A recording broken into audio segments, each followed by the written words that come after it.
damage to society. I mean, we have to have government regulation. We have to have it. I mean, if it weren't for corporations, why executives at companies like Enron, WorldCom, Tyco, they could have cheated investors out of millions, you know? I mean, without restrictions on the sale of hazardous substances, why young people might smoke, they might drink, they might even use drugs, you know? I mean, without strict government licensing of medical practitioners, the way would be clear for chiropractors, osteopaths, purveyors of aromatherapy, you know? Well, if we didn't have labor unions, 40,000 people would still be wage slaves at Ford Motor Company, their daily lives filled with mindless drudgery, you know. And if it weren't for retail collusion in the petroleum industry, I mean, filling stations could just charge as little as they liked, and I'd have to drive all over town looking for the best price, and that would waste gas, you know. So we have to have government regulation, you know, and consider the harm to the developing world. I mean, cheap pop music MP3 downloads from the U.S., this is going to put every nose flute band in Peru out of business, you know.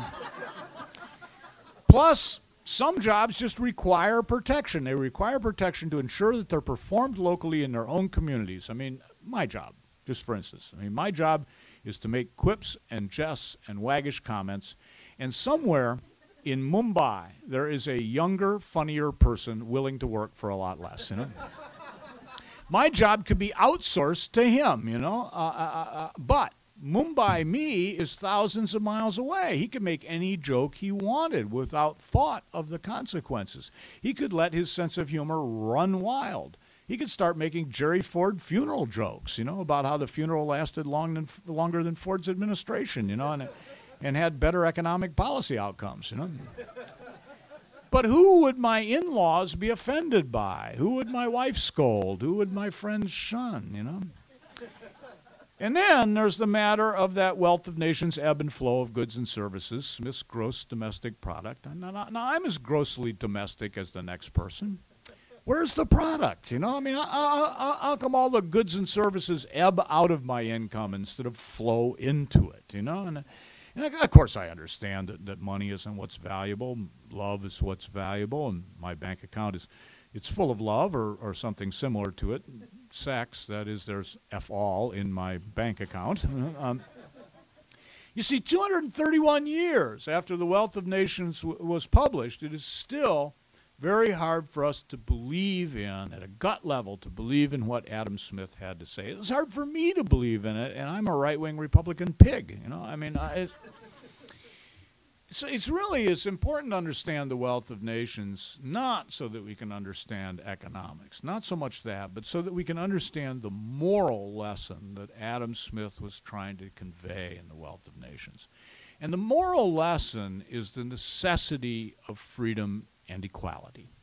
The Wealth of Nations, now it seems to be about economics, but really it's about economics only because freedom and equality are so morally necessary that without them we cannot even perform the humble but morally necessary tasks of feeding and clothing and sheltering those whom we love, or even of feeding and clothing and sheltering ourselves, you know, which is very morally important because a naked, starving, homeless us is not an asset to society. Wealth of Nations espouses free enterprise not because free enterprise will make us rich, although we all hope it will, you know, but because free enterprise is based upon property rights. And not property rights in the Donald Trump sense of property rights, but a far more important property right than that.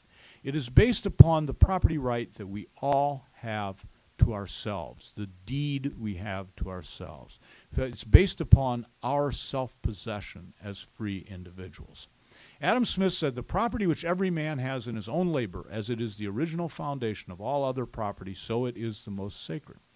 And Smith said that no matter how poor we are, we all have a fortune. We have an estate. We have an investment portfolio in what he called the strength and dexterity of our hands. And it is from this grasp of free enterprise. It comes from this grasp of, shall we call it, a hammer and a sickle. You know, that is really the real source of free enterprise.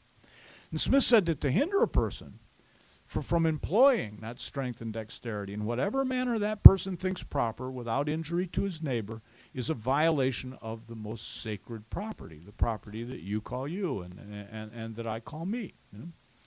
Now, this property that we have in freedom, it would be meaningless if there were not a kind of equality among us. Now, there's a very well-known document that was published the same year as The Wealth of Nations, 1776. And in that document it says, we hold this truth to be self-evident, that all men are created equal. But why do we hold that truth to be self-evident? Because it really isn't particularly self-evident. I mean, are we all equal because we all showed up? You know, it doesn't work that way at weddings and funerals, you know. Are we all equal because the UN Universal Declaration of Human Rights says so? You know? Well, the UN Universal Declaration of Human Rights also says, and I quote, everyone has the right to rest and leisure, including reasonable limitations of working hours, and I will have my wife tell the baby. You know? No. No, it was Adam Smith writing about mere economics who explained why we are all equal. It is because man, the most powerful creature ever to bestride the earth, is also the most pitifully helpless. We are born incapable of caring for ourselves, and we remain so, to judge by kids today, until we're about 40. At the age of 2, when any other mammal is in its peak earning years, the human toddler cannot find its ass with both hands, at least not well enough to use the potty, you know. The entire creativity of Daniel Defoe could not get Robinson Crusoe through the work week without a supply of manufactured goods from the shipwreck and the services of a cannibal executive assistant. You know? We must treat other people with the respect due to equals, not because we are inspired with noble principle or filled with fraternal affection, but because we are pathetic and useless.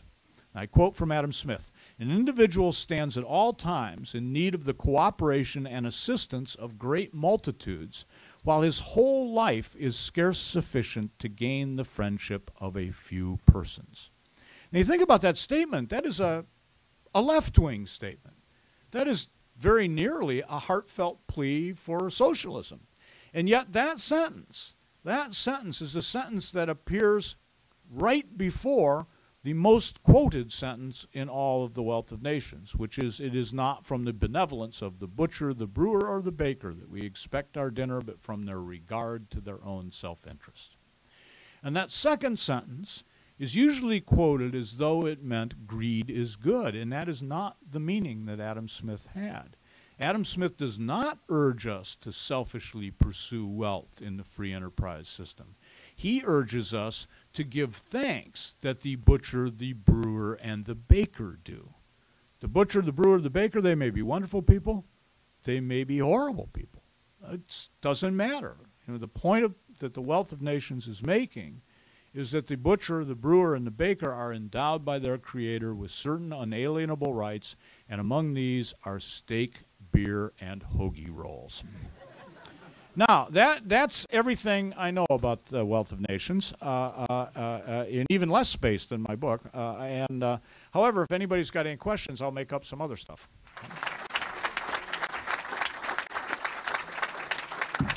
Do you believe that capitalism leads naturally to greater political and social freedom? And if so, how do you explain Singapore?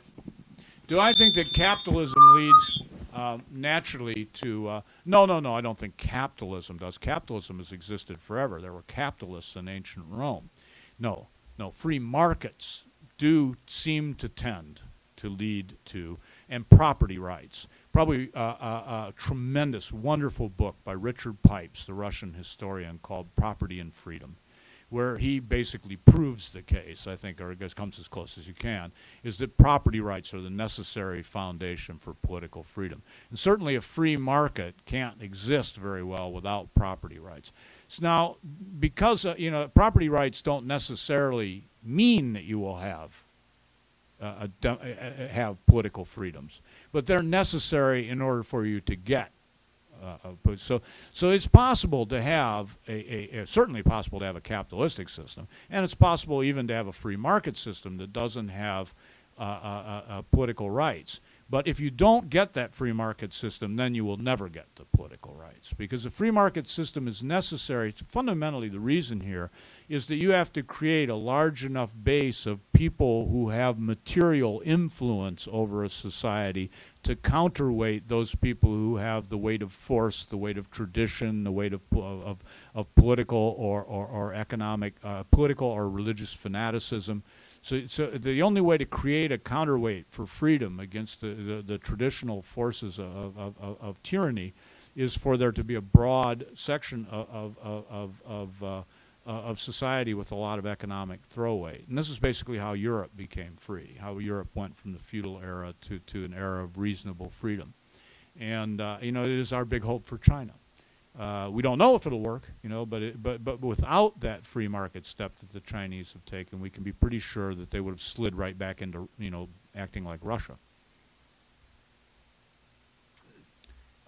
In your opinion, which is the most Smithian country in the modern world? In other words, which country is the closest to Smith's model?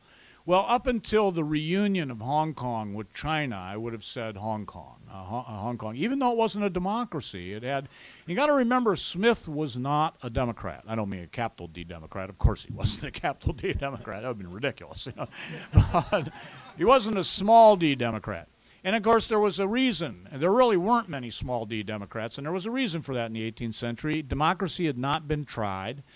All that people in the 18th century, not been tried on a broad scale, all the people in the 18th century knew about democracy was, their knowledge was a couple thousand years old. It was Athens, Peloponnesian War. They all knew the history of the Peloponnesian War. Long, complicated war, can be easily summarized. Democratic Athens screwed up, you know, and tyrannical Sparta won. And so all down for 2,000 years of history, people are going, woo, you know, a wonderful idea, but, you know, it didn't seem to work out very well in Athens. Then the other examples of democracy that a person of Smith's era would be familiar with would be the cantons of Switzerland, you know, where Calvin had burned people at the stake for saying there wasn't a Trinity and that kind of thing. The little republics, the little city-state republics of Italy, where everybody was poisoning everybody else. You know, and you know, so far the experiment and what experiments there have been in democracy didn't look too promising. And Smith believed in democratic principles, there's no doubt, but he thought that about as best you could do would be a limited monarchy with a serious counterweight having to do with people of property in a parliament. And you know, of course, he knew about the United States, but he was very dubious about our prospects. You know, there's 13 little quarrelsome country, you know, mini countries, nationettes, you know, all at each other's throats, and with a bunch of ridiculous paper money that wasn't worth anything, and it didn't look good, you know. And of course, in certain ways, like it didn't look good over here as a democracy until we, you know, sort of settled up certain scores in the Civil War. You know, it wasn't really until we got through the Civil War that we proved that democracy could work on a broad basis. Oh, we got right here in the. Why are American newspapers and broadcast journalism so liberal? Okay, where comes the left-wing bias or the liberal bias in the media? And it exists. It exists. You know, I mean, all you have to do is move from the business to the arts pages in the Wall Street Journal to see that it exists. You know. It exists because of the kind of people who go into newspaper work. Now, I'm old enough to remember the kind of people who used to go into newspaper work. You know, a newspaper used to be a trade. It was basically a semi-skilled trade. If you were a kid, and it wasn't drawn from newspaper people weren't drawn from fancy backgrounds. They mostly grew up in blue-collar neighborhoods. They were mostly Catholic. They grew up Catholic. There are a lot of them were Irish. They grew up in these neighborhoods, and if you liked books and you didn't like lifting things for a living, and you didn't want to get up real early in the morning, you basically had two choices in life. You could either become a newspaper reporter or you could go into the church. You know, so it's all these guys going, all these young guys who liked to read and were, you know, and didn't like to lift things, going, you know, women booze, women booze. Women or booze, you know, which is a church or newspaper, you know. And so when you met, So when you met the old-fashioned newspaper guys, they were guys, and they were guys, of course. They were just regular guys. They didn't have like this, they didn't have a big sense of their job. They just they were paid professional gawkers. They were the guys who got to go on the other side of the yellow police tape. There'd be a terrible car wreck, and their job was to go in on the other side of the police tape and look in there and go, "Oh man, that was a terrible car wreck. A head was smashed like a pumpkin," and then come out and tell us about it, It was a great job. You got free hockey tickets. There were poker games, you got to smoke and drink, and it was great, Then comes the professionalization of journalism, and pretty soon you got a college degree in journalism. A lot of old-fashioned reporters never finished high school, And all of a sudden you got a college degree, and you start getting a sort of a different type in there. And they start thinking they've got a mission. They're not just laying bricks. They've got a mission to make the world better. And that trend had started already in the 1950s and in the 1960s, but then something awful happened. It was Watergate. And not really that Watergate was so awful, it was the movie that was made about Watergate. And all of a sudden, every little drip who should have joined the Peace Corps goes to J school, because they're going to be played by Robert Redford. They're always going to be played by Robert Redford, never Dustin Hoffman for some reason. They're always going to be played by Robert Redford. And they're going to change the world, and they're going to speak truth to power. And that's the kind of, and now you go into a city room at a newspaper. When I was a kid starting out in the business, you went into the city room in a newspaper, it was blue with smoke, and everybody's beating on typewriters, and they're yelling for the copy boys, and they got the bottle down in the bottom right-hand desk drawer. You go in now, it's all carpeted, and everybody's tippy-tapping, making little phone calls, and it's all. And it's and the air is fresh as a daisy, and everybody's busy speaking truth to power, and just got taken over by wimps is what happened.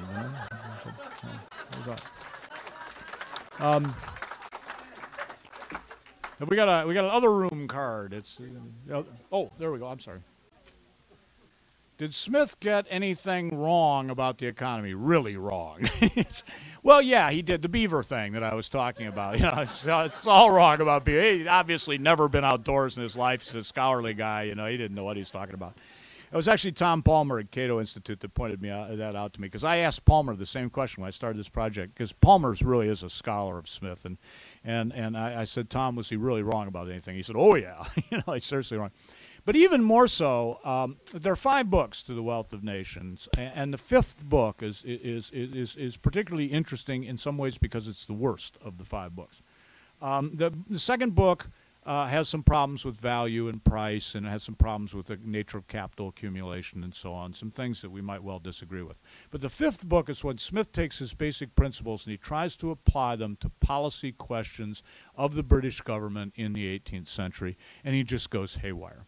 He's internally inconsistent. He contradicts himself and argues with himself. He violates his own principles with his suggestions. Some of these suggestions make no sense whatsoever. It is a great reminder that politics can turn anyone into an idiot. Here is provably one of the smartest people to have ever lived, and when he takes on practical politics, he turns into a jerk, in certain ways. And Smith originally had planned 3 books. He had this big project he was going to do. He was going to deal with our moral existence. That's the theory of moral sentiments, an absolutely brilliant book.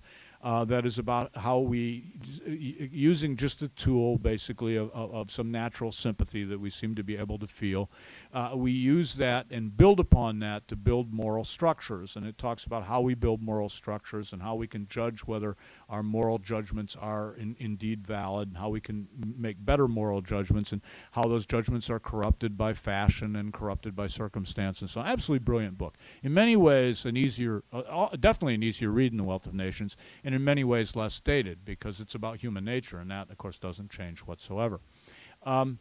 Then he was going to do a book about our material circumstances, and that's The Wealth of Nations. And his idea was to do a 3rd book about our political circumstances, our law and politics, what he called jurisprudence. And that book he never did.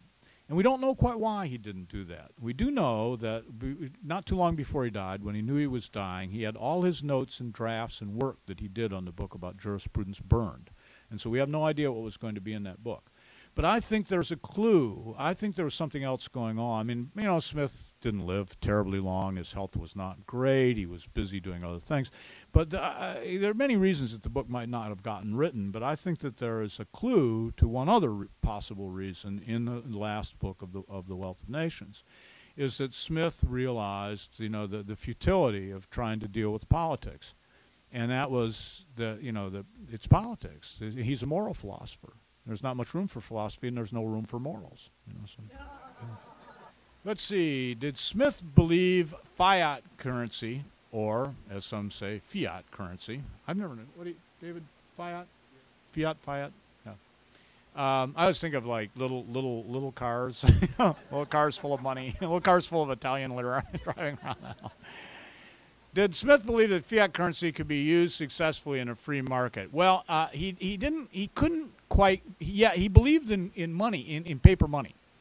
He thought that paper money would be, if properly controlled by an independent central bank, so that we didn't have inflation or credit collapses. He thought that could be very valuable in an economic situation, because use of precious metals as money has a lot of inefficiencies. I mean, the stuff is heavy and clumsy, and, you know, gets lost and it's easily stolen, and so on and so forth. Anyway, and plus, precious metals have actual practical industrial uses, which using them as money is we're diverting them from.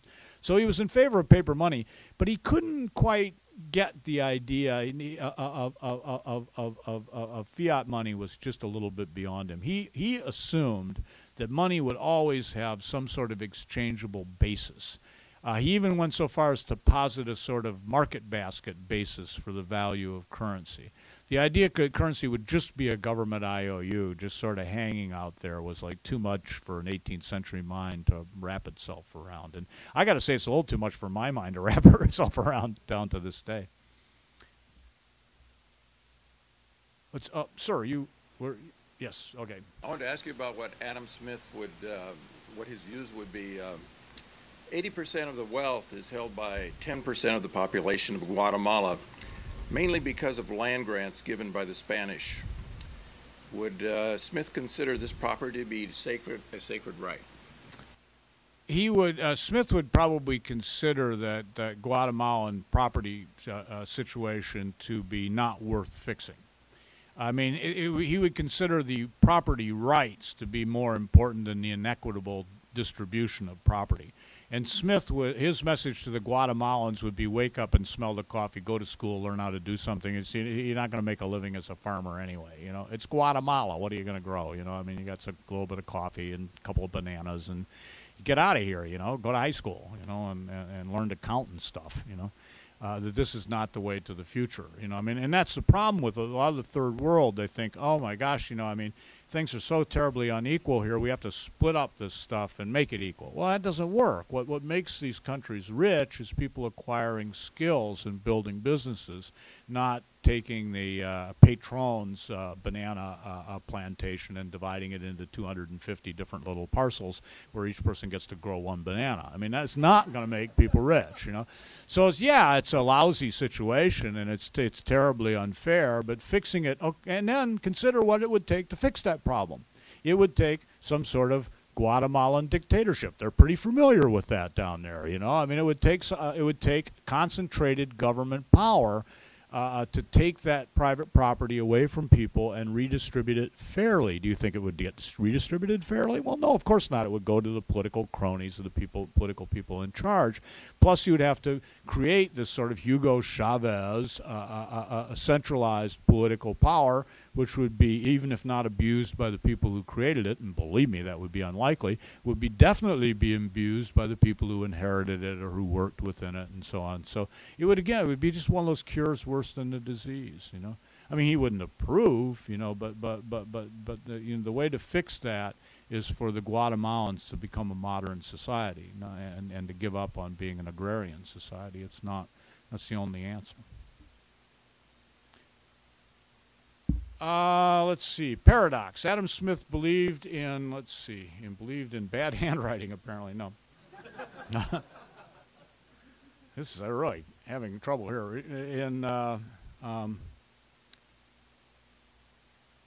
Oh, believed in Adam Smith believed in self-interest, but he gave away lots of money. Where? What type of charities did he favor? Smith, we didn't find this out until quite late in Smith's, into 1930s, really. It was guessed by, Smith lived quite modestly. He was never married. He had no children. He did help raise an orphaned cousin. He supported his mother and a maiden aunt, but he had a modest establishment. He entertained modestly, and he made a good deal of money in his life. And when he died, there wasn't much of an estate left. And his friends suspected that he'd given it a lot of it away, but we didn't really get proof until some letters came up for auction in the 1930s, and those letters was sent to Smith, essentially to Smith's business manager, where he was writing to say that there was a cousin of his from Wales who was in the army that needed.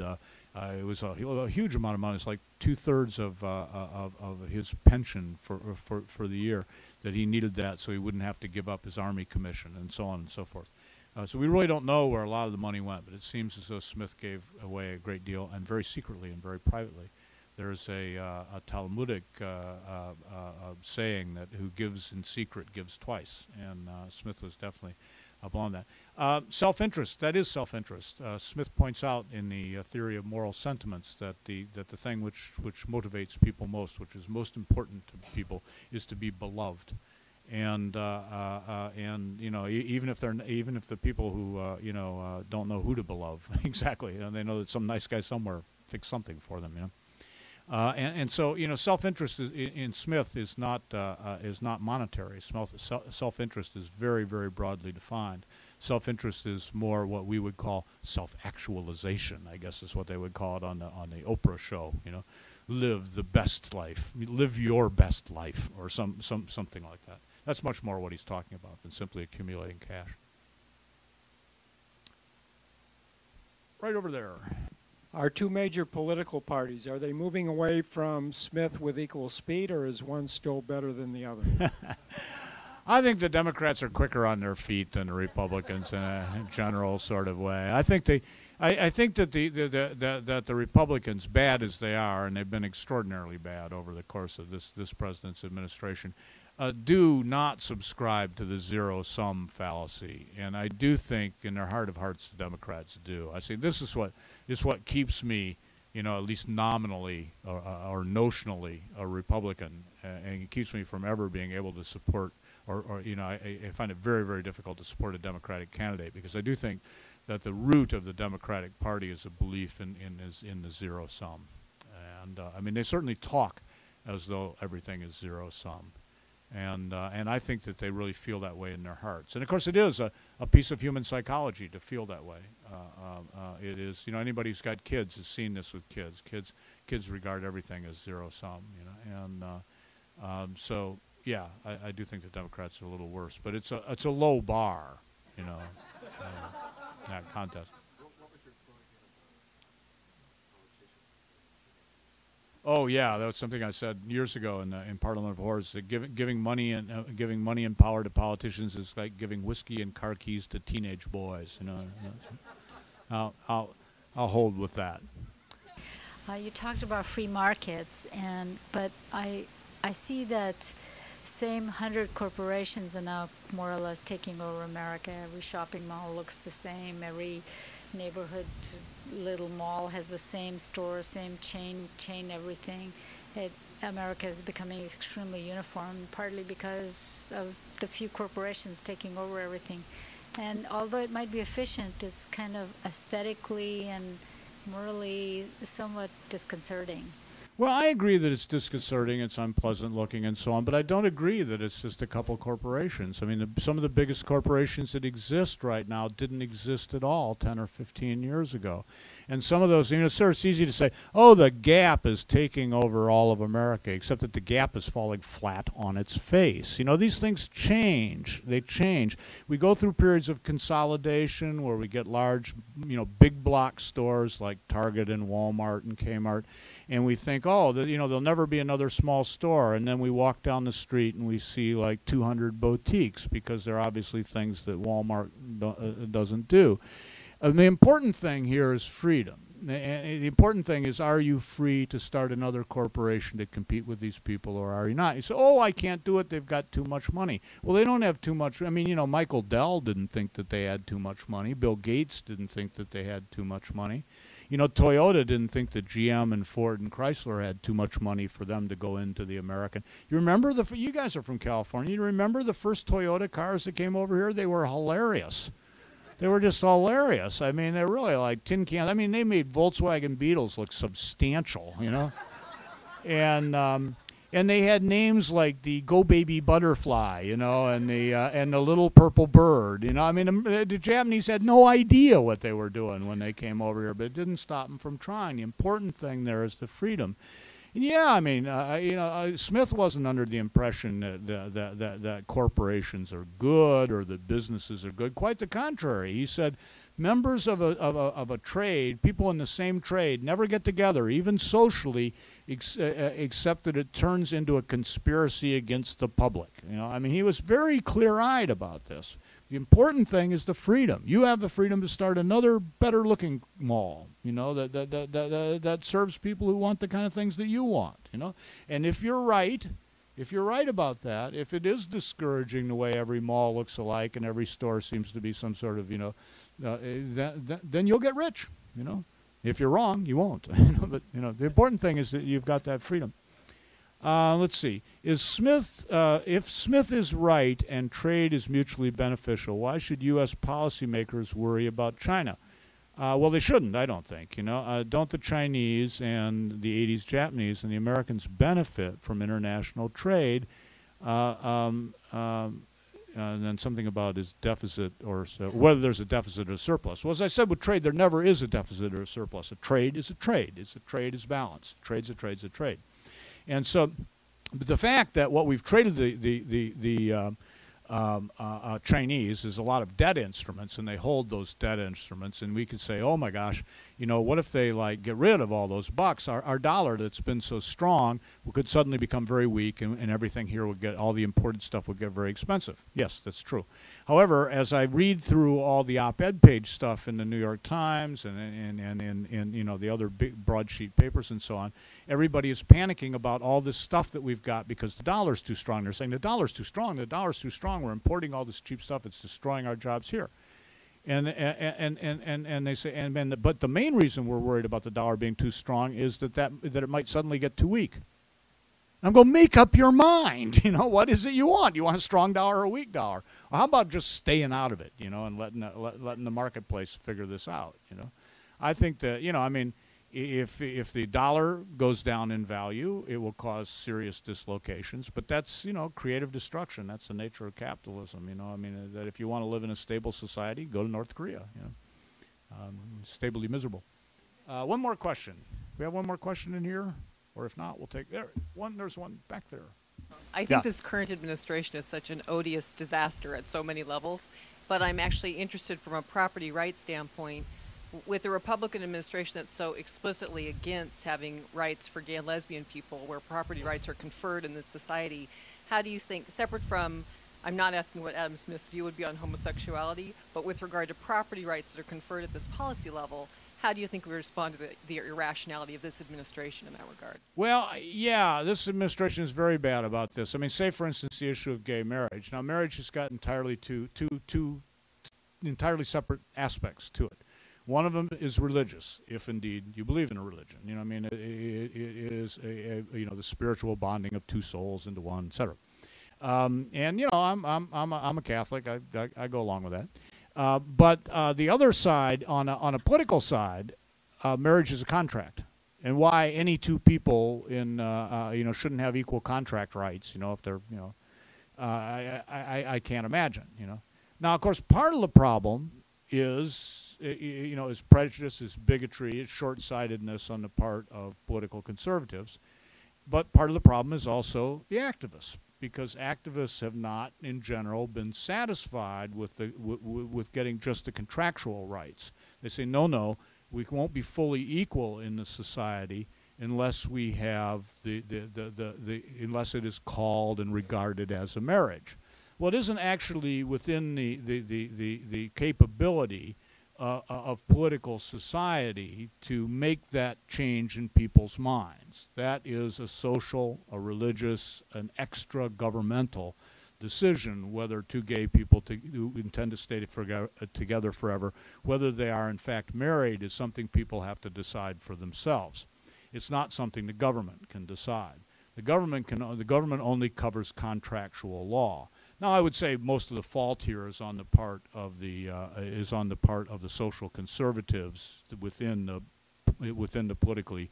I mean, there's the body of people who are political conservatives, not all of whom are social conservatives, but the social conservatives within that body of political conservatives bear most of the blame for the situation. But there is some blame in the insistence in the insistence common to activists in any field that no, we don't want a reasonable solution to this that people can accept. We will not be satisfied with anything short of perfection. And so, we see the same thing on on the right to life issue. As both sides seem to be locked into, if we can't have it completely our way, we refuse to. And of course, democracy just doesn't work like that. Thank you.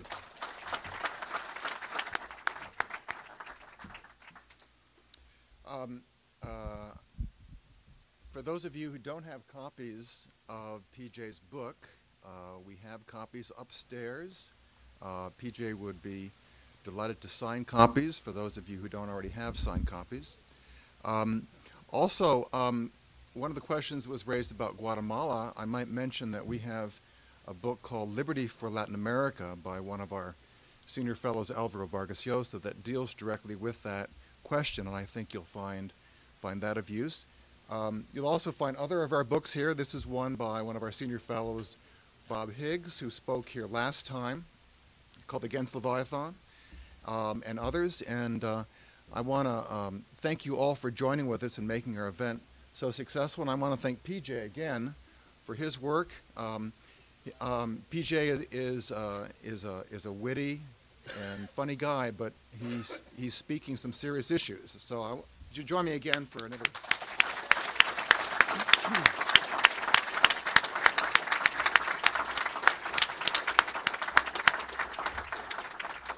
So thank you all for joining with us, and we look forward to seeing you next time. Good night.